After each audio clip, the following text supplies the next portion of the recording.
हे what's up guys, welcome back once again. दोस्तों, हम सभी ने बचपन में राजा महाराजाओं के जमाने की कहानियां जरूर सुनी होगी। सभी ने ये तो कभी ना कभी जरूर सोचा होगा कि यार काश एक बार हम उस दौर में, उस जमाने में पहुंच पाते। क्या हो अगर ये बात सच हो जाए, लेकिन आपके जाने के बजाय उस दौर का बादशाह हमारे जमाने में आ जाए। लेकिन ये मुमकिन कैसे हुआ, चलिए देखते हैं। समय है 14वीं सेंचुरी की बात का। जंगल के बीच से होते हुए इंग्लैंड हुकूमत का एक मंत्री जो कि एक जादूगरनी के पास पहुंचता है। उसे इंग्लैंड के राजा की बेटी बहुत ही ज्यादा पसंद है, पर वो जादूगरनी बताती है कि उसकी शादी तो फ्रांस के किंग बेट्रो के साथ तय हो चुकी है। जो सुनकर उस मंत्री के दिल के टुकड़े हो जाते हैं और वो उसका वहीं पर ईगो हर्ट हो जाता है। जिस जज्बे में आकर वो उस जादूगरनी से कहता है कि तुम अपने जादू से राजा बेट्रो को मार डालो, जिसके बदले में तुम्हें वो सब मैं दूंगा जो तुम्हें चाहिए। अब वो औरत इस बात के लिए मान भी जाती है। द नेक्स्ट सीन में हम फ्रांस किंग बेट्रो को देखते हैं, जो अपने पूरे परिवार के साथ इंग्लैंड जा रहा है। कुछ ही दिन बाद उनकी शादी है। उन्होंने अपने सबसे वफादार नौकर रॉबर्ट को भी साथ में रखा है, पर वो पूरे रास्ते पैदल ही चलता है, क्योंकि इस जमाने में नौकरों को राजा के सामने बैठने की इजाजत नहीं थी। इस बीच वो बीच रास्ते में कुछ लड़कियों को गुंडों से बचाता है और अपने साम्राज्य का नारा लगाते हुए आगे बढ़ता है। देन वो कुछ महीनों के बाद फाइनली वहां पहुंच के राजकुमारी को सरप्राइज देता है। वो भी किंग के आने से बहुत खुश थी, इसीलिए उसे खुद के बालों से बना लॉकेट गिफ्ट करती है एज ए मेमोरी के लिए। दिन रात में सभी लोग शादी के समारोह में साथ बैठे होते हैं। रॉबर्ट अपने मालिक का फेंका हुआ खाना बहुत ही खुश होता है कि ये उसके लिए बहुत ही बड़ी बात है। इस बीच वहाँ पर वही जादूगरनी आ जाती है, जो जाकर राजकुमारी की ड्रिंक में कुछ मिला देती है और वापस आकर उसी मंत्री को बताती है कि अब जब राजकुमारी उसको पिएगी तो उसे सभी की शक्ल में शैतान दिखेगा और ऐसे में तुम मौके का फायदा उठा लेना। पर दोस्तों, ये खेल उल्टा पड़ जाता है। मोहब्बत की इस निशानी के तौर पर वो दोनों एक दूसरे के गिलास को बदल लेते हैं। जैसे ही बेट्रो उस ड्रिंक को पीता है, उसके ऊपर वो जादू का असर दिखना शुरू हो जाता है और सभी की शक्ल में उसे शैतान नजर आता है, जिससे वो बेहद डर जाता है और इस चक्कर में एक आदमी के ऊपर अपनी तलवार से वार कर देता है। पर जब उसे होश आता है तो पता चलता है कि जिसे उसने मारा है वो कोई और नहीं बल्कि राजकुमारी है, और इस बात से उसे बहुत ज्यादा दुख होता है। पर इतने में सिपाही आकर उसे ले जाने लगते हैं। तब वो अपने नौकर रॉबर्ट से कहता है कि किसी अच्छे जादूगर को लेकर जल्दी से आओ दोस्त।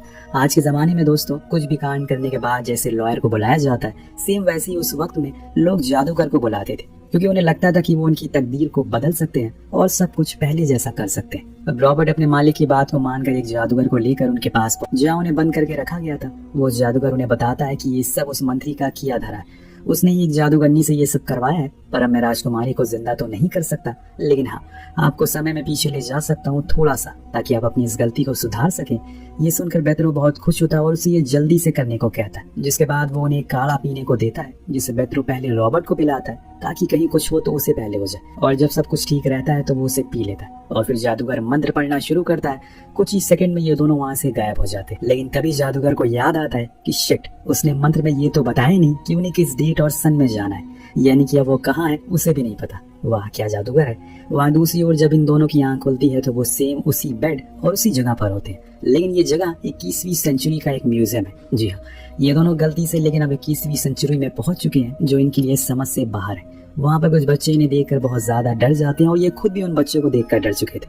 उन्हें लगता है कि वो नरक में आ गए, इसीलिए फौरन यहाँ के राजा से मिलना होगा ताकि वो उन्हें वापस भेज दे। और इसके लिए वो एक कपल के पास जाते हैं जो कि लिफ्ट में था। वो उसे यहाँ से बाहर निकलने का रास्ता पूछते हैं, पर वो भी उन्हें देखकर डर जाते हैं, इसीलिए वहां से भाग जाते हैं। और इतने में वो लिफ्ट यानी कि एक अजीब सा बक्सा, उन्हीं की भाषा में कहें तो वो अपने आप नीचे आने लगता है, जिससे वो दोनों घबराना शुरू करते हैं। खैर, जब वो नीचे पार्किंग में रुकते हैं तो उन्हें सामने से आती हुई कार ड्रैगन लगती है, इसीलिए वो उसे पूरी तरीके से तोड़ देते हैं और फिर ऊपर आ जाते हैं, जहाँ उन्हें एक चर्च मिलता है। वहाँ वो अपनी नीज पर बैठ जाते हैं, क्योंकि चाहे गरीब हो या अमीर हो, राजा हो या रैंक हो, सबको ऊपर वाले के आगे झुकना पड़ता है। और इतने में पुलिस आकर उन्हें पकड़ लेती है। दिन हम जूलिया नाम की लड़की को देखते हैं, जिसका ये म्यूजियम है। उसके पास वो चीजें लाई जाती है जो कि इन दोनों के पास से मिली थी, लेकिन वो पुलिस को बताती है कि इनमें से कोई भी चीज उसके म्यूजियम से चोरी नहीं हुई है, बल्कि ये सब तो असली है। लेकिन उसके होश तब उड़ जाते हैं जब वो बेट्रो की रिंग पर बनी एक साइन को देखती है, जो कि सेम उसके राजवंश का सिंबल है, और इसीलिए वो उनसे मिलने के लिए राजी हो जाती है। पर वहाँ वो दोनों जब जूलिया को देखते हैं तो उसके पैर पकड़ लेते हैं और माफ करने को कहते हैं। दरअसल दोस्तों, जो जूलिया थी उसकी शक्ल हूबहू राजकुमारी जैसी मिलती है, पर पुलिस उन दोनों को बहुत मारती है। जिस बीच बेट्रो अपने राजवंश का नारा लगाता है कि साहसी धर्म है, जिसको सुनकर फिर से जूलिया भाग कर आती है और पुलिस को बताती है ये तो उसके परिवार का नारा है। हो सकता है ये आदमी फ्रांस में रहने वाला कजन है, जो कि सालों पहले एक जहाज में डूब जाने के कारण मारा गया, जिसके बाद सरकार ने मुझे इसकी पूरी डायनेस्टी की सारी प्रॉपर्टी मेरे नाम कर दी। उधर बेट्रो वॉल पर लगी कुछ पिक्चर्स को देखता है, जिसमें उसे खुद की बनाई इमारत भी नजर आती है। उसे देखकर वो हैरान था कि अभी तो उसने इसे नया नया बनाया था, पर इतनी पुरानी कैसे हो गई। और जिसके चक्कर में वो रॉबर्ट को भी सुनाता है कि तुम लोगों ने मजदूर के हाथ नहीं काटे, तभी उन्हें घोटाला कर दिया। पर इतने में उसकी नजर दिन और साल पर पड़ती है, जिससे कि उसके दिमाग की बत्ती खुलती है और उसे समझ आता है कि वो समय में पीछे नहीं बल्कि समय में बहुत ही ज्यादा आगे आ गए। और जिस लड़की को वो राजकुमारी समझ रहा है, असल में वो उसकी 13वीं पीढ़ी की प्रिंसेस है। यही वजह है कि वो उसे पहचान नहीं पा रही है। वह लोगों से ये तो समझ आ गया है, लेकिन वो बाहर की दुनिया को कैसे समझाएंगे। यहाँ जूलिया अपने पति हंटर को सब कुछ बता देती है, पर उसे ये सब मजाक लगता है। इस बीच में दिखाया जाता है कि हंटर का अफेयर उसकी सेक्रेटरी के साथ है। वो तो बस जूलिया की प्रॉपर्टी के लिए उसके साथ है ताकि उसको बेचकर ऐश कर सके। पर अगर उसका कजन वापस आ गया तो वो ऐसा कभी नहीं कर सकेगा। और इसीलिए उसके कहने पर म्यूजियम के वो बाहर पहुंचता है, जहाँ पर हम जूलिया को देखते हैं जो उन दोनों को अपने घर लेकर जा रही थी। पर जब बेत्रो आज की दुनिया को देखता है तो उसका मुंह खुला का खुला रह जाता है। उसे यकीन ही नहीं होता कि इंसान इतना दिमागदार कैसे हो सकता है। शायद यही रिएक्शन हमारा भी होगा अगर हम उसके जमाने में जाकर उनकी बनाई हुई चीजों को देखें। खैर, अब हंटर उन्हें अपनी कार में बैठने को कहता है, जो कि नॉर्मल स्पीड में ही रहती है। लेकिन इतने में ही उन दोनों की हालत खराब होना शुरू हो जाती है। उन्हें लगता है कि वो किसी रॉकेट में बैठ गए। और शायद यही रिएक्शन हमारा भी होगा जब हम उनके जमाने में जाकर उनकी बनाई हुई चीजों को लाइव देखेंगे। जब वो अपनी जिंदगी में पहली बार लाइट को देखते हैं, रॉबर्ट तो पागल ही हो जाता है। वो किचन में रखी सभी चीजों को इस्तेमाल करने लगता है। अब यहाँ एक बार फिर से हम 14वीं सेंचुरी में जाते हैं, जहाँ हमें पता चलता है इन्हें यह काढ़ा पिलाया था। वो खुद उस दवा को पीने का फैसला करता है, क्योंकि वो यहाँ आएगा तभी इन दोनों को वापस लेकर जा पाएगा। यही चीज बेत्रो भी जूलिया को समझाने की कोशिश करता है। 14वीं सेंचुरी से गलती से यहाँ पर आ गया। उन्हें एक जादूगर की जरूरत है जो कि उन्हें वापस भेज सके। इस बीच रॉबर्ट कुत्ते के खाने को खाना शुरू कर देता है, जो देखकर वो बहुत ज्यादा गुस्सा करती है। उन्हें फ्रेश होने को कहती है, पर बाथरूम में जाकर वो उस टॉयलेट सीट को देखकर उसमें मुंह धुलने का उपकरण समझ लेते हैं। देन वो उस बाथरूम में रखे हुए परफ्यूम और वाइन को और हार्पिक को भी कोल्ड ड्रिंक समझकर पी लेते हैं। इस चक्कर में हंटर को भी बहुत गुस्सा आता है, क्योंकि उसे लगता है कि ये कोई चोर है और वो ये जानबूझकर कर रहे हैं ताकि इनकी प्रॉपर्टी को ले सके। लेकिन जूलिया को पक्का यकीन था कि यही उसका कजन है, इसीलिए वो एक फैंसी रेस्टोरेंट में डिनर के लिए जाते हैं। शायद वो थोड़ी बातें कर सके, पर वहां पहुंचकर इनकी हरकतें और ज्यादा बढ़ जाती है। अब इसमें इनकी भी क्या गलती, इन्होंने कभी ये सब देखा ही नहीं है। जैसे इन्हें सिखाया गया है वैसे ये लोग खाना खाते हैं। इस बीच हंटर बेट्रो से पूछता है कि वो अपनी प्रॉपर्टी कब बेचने वाला। वो कहता है कि ये फैसला जूलिया करेगी, क्योंकि वो उसकी वंशज है। लेकिन यहाँ जूलिया कहती है कि जब तक उसका कजन है वो इस प्रॉपर्टी पर खुद का हक नहीं जमा सकती, इसीलिए वो अभी स्टे करेगी। उधर हम बाथरूम में रॉबर्ट को देखते हैं, जो कि वहाँ के सोप को उठा लेता है, जो कि यूरिनरी एरिया में होता है। और उसको लेकर वो बहुत ही ज्यादा खुश था, क्योंकि उसे लग रहा था कि ये कोई खुशबू का बेशकीमती हीरा है जिसको लेकर वो बाहर आता है। पर उसने इस बीच इतने कांड कर दिए कि वे सभी उससे परेशान हो चुके थे। इसीलिए हंटर बाहर आ जाता है, जहाँ रॉबर्ट उसी सोप के कुछ टुकड़े सभी को देता है। उन दोनों को लगता है कि ये कोई रिफ्रेशमेंट होगा। जब जूलिया खाती है तो उसे पता चल जाता है, लेकिन हंटर समझ नहीं पाता और वो उसे दोबारा मांग कर और खाता है। खैर, अब ये लोग घर आ जाते हैं, जहाँ जूलिया इन्हें एक रूम देती है सोने के लिए, जिसके अंदर चल रही टीवी को देखकर इन्हें लगता है कि इसमें इंसान को कैद किया गया, और इसीलिए वो उस टीवी को पूरा तोड़ देते हैं। पर फिर भी वो हैरान थे कि आखिर वो बंदा कहाँ चला गया। सुबह होने पर हम देखते हैं कि रॉबर्ट को साइड वाले घर में काम कर रही लड़की एंजल पर बहुत तरस आता है, क्योंकि उसका मालिक उसे बहुत सुना रहा था। जिसको देखकर रॉबर्ट उसे चाकू दिखाकर डराता है और कहता है कि इसके सामने झुककर माफी मांगो। वो ऐसा ही करता है। इतने में वहाँ पर बेट्रो और जूलिया आ जाती हैं, जो उस आदमी से माफी मांगती है।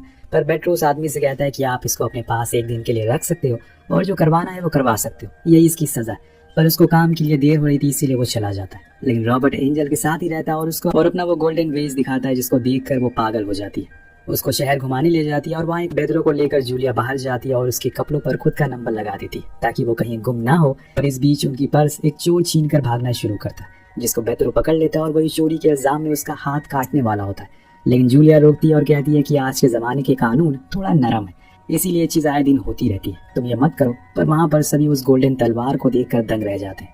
इस बीच बेत्रो को एक लेडी मिलती है, जिसके सामने जादूगरनी जैसे कपड़े पहने हुए थे, जिसके पीछे पीछे वो जाने लगता, पर वो कोई जादूगर नहीं था। पर इस बीच वो जूलिया से अलग हो जाता और अकेले ही किसी जादूगर को ढूंढना शुरू करता, क्योंकि अब उसे यहाँ से जल्दी से बाहर निकलना था। उधर हम उसी जादूगर को देखते हैं, जो कि अब कुछ देर पहले यहाँ पर आया था। उसने तो खुद का लुक ही चेंज कर लिया है। खैर, यहाँ बेत्रो एक बार में पहुंचता है, जहाँ वो सभी से कहता है कि आप लोग मेरे जादूगर को ढूंढने में मदद करिए, आपको इनाम दूंगा। सभी लोग उसे बेवकूफ समझते हैं, इसीलिए वो उनके सामने अपने सोने के सिक्के चमकाता है। अब जब जूलिया म्यूजियम पहुंचती है तो उसे पता चलता है कि कल रात तक बूढ़ा आदमी किसी जादूगर जैसा वहां उसे देखा था, जो सुनकर वो हैरान हो जाती है। और फिर उसे वहां एक लॉकेट भी मिलता है, जिसके पीछे रूम नंबर 309 और होटल का नाम लिखा था, जो पढ़कर उसे बेत्रो की बात पर यकीन हो जाता है और वो फौरन घर पहुंचती है। तभी इतने में वहां पर एक बंदे का कॉल आता है, जो कि बेत्रो के बारे में बताता है कि वो बार में। जूलिया फौरन वहां पहुंचकर वापस उसे लाती है और बाहर आकर उसे सारी बात बताती है, जो कुछ भी म्यूजियम में कल रात हुआ। जिसके बाद दोनों उस होटल में पहुंचते हैं और वहां उन्हें फाइनली वो जादूगर मिल जाता है और वो फिर से वो कड़ा बनाने की कोशिश में लग जाता है। पर जब बेथरो उसे देखता है तो उस पर बहुत गुस्सा करता है, लेकिन वो कहता है कि वो शाम तक वो दवा बना लेगा और फिर वो वापस जा सकेंगे। अब बेथरो उसी समय रॉबर्ट को ढूंढने के लिए निकल जाता है, जो अभी शहर घूम रहा था। उन्होंने उस स्पॉट में लगी एक रूबी भेज दिया है, जिससे वो फुल मौज करते हैं। एंजल उसे कहती है कि तुम्हें अपने मालिक की नौकरी छोड़ देना चाहिए और आजाद हो जाना चाहिए, तुम्हारे पास तो खुद ही इतने पैसे। तो रॉबर्ट भी उसकी बातों में आ जाता है और इधर हम देखते हैं कि जादूगर फिर से कुछ गड़बड़ कर देता है। उस रूम में एक जोरदार धमाका होता है, जिसमें उसके शरीर के कई टुकड़े हो जाते हैं और इस चीज से वो दोनों भी देख लेते हैं और जूलिया बेरेट को फौरन वहां से लेकर चली जाती है। अब उन्हें घर पहुंचने की कुछ ही देर बाद वहां पर रॉबर्ट और एंजल आती है, जिसने रॉबर्ट को समझाया था कि अपने मालिक के आगे जाकर इस काम को छोड़ने को कहो, लेकिन उसकी तो बोलती नहीं निकलती, जिस चक्कर में एंजल भी नाराज होकर उससे दूर हो जाती।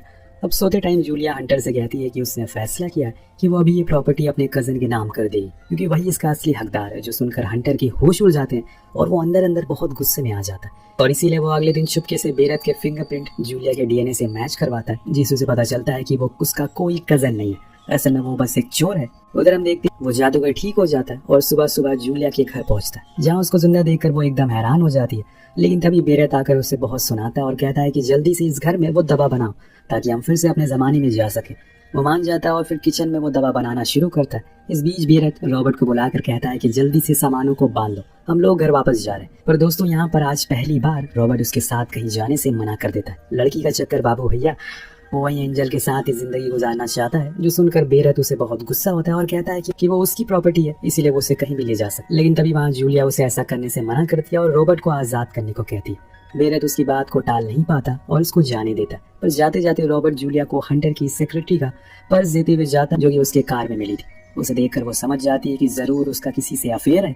इतने में वहाँ पर हंटर भी आ जाता है, जो उससे कहता है कि ये बहरूपिया है, तुम्हारी प्रॉपर्टी हड़पना चाहता है। पर अब जूलिया को सच्चाई पता चल गई है, इसीलिए वो उसके गर्दन पर तलवार रखती है और इस घर से बाहर कर देती है। पर उसने वहाँ पर पुलिस बुला लिया था, जिसके बचने के लिए उन्हें पीछे के दरवाजे से बाहर जाने को कहती है। इस दौरान वो जादूगर उस दवा को एक बोतल में भर लेता है और टैक्सी में लेकर बाहर जाता है। बेरत कहता है कि हमें अभी पी लेना चाहिए, पर उसका कहना था कि ये उन्हें उसी जगह पर पीना है। इसीलिए वो सभी उस म्यूजियम की ओर बढ़ना शुरू करते हैं, पर बीच में उन्हें ट्रैफिक लाइट मिलती है। इसीलिए बेरत वहाँ खड़े दो घोड़ों को छीन लेता है और उसे लेकर भागना शुरू करता है। उस घुड़सवारी को देखकर सभी बहुत इंप्रेस होते हैं। देन वो उसी घोड़े को लेकर सबवे में घुस जाता है और फिर जैसे तैसे करके उस म्यूजियम तक पहुंचता है, जहां उस दवा को पीने से पहले वो जूलिया को रानी का वही लॉकेट देता है जो उसने अपने बालों से बनाया था, और जूलिया खुद की निशानी के तौर पर अपना लगा हुआ क्लेचर उसे देती है। जिसके बाद दोनों उसे पी लेते हैं और इस बार वो सही टाइम पर पहुंचते हैं, जहाँ रानी ने अभी वो ड्रिंक नहीं पिया था। इसीलिए उससे पहले बेरत उस ड्रिंक को ले लेता है और उसी मंत्री को जबरदस्ती पिलाने लगता है, पर वो नहीं पीता। पर बेरत मान ही नहीं रहा था। इस चक्कर में उसका पैर स्लिप हो जाता है और वो खिड़की से सीधा नीचे गिरकर मारा जाता है। इसके बाद अब बेरत रानी को जूलिया का वही क्लेचर ये कहकर तोहफे में देता है वो उसके लिए दुनिया के बाहर जाकर लाए। इधर 21वीं सेंचुरी में हम हंटर को देखते जो परेशान होकर उसी दवा को गलती से पी लेता है जो उस जादूगर ने उसी किचन में बनाई थी। वो पहुंच जाता है 16वीं शताब्दी में, जहाँ के लोग उसे पहनावा के देकर उसे दूसरी दुनिया का समझते हैं और राजा के पास मानने के लिए भेज देते। वहीं एक तरफ रॉबर्ट अपनी नई कार से एलए चला जाता है, वहीं शिफ्ट हो जाता है, यानी कि आखिर में एक हैप्पी एंडिंग के साथ ये कहानी यही खत्म हो जाती है। तो आप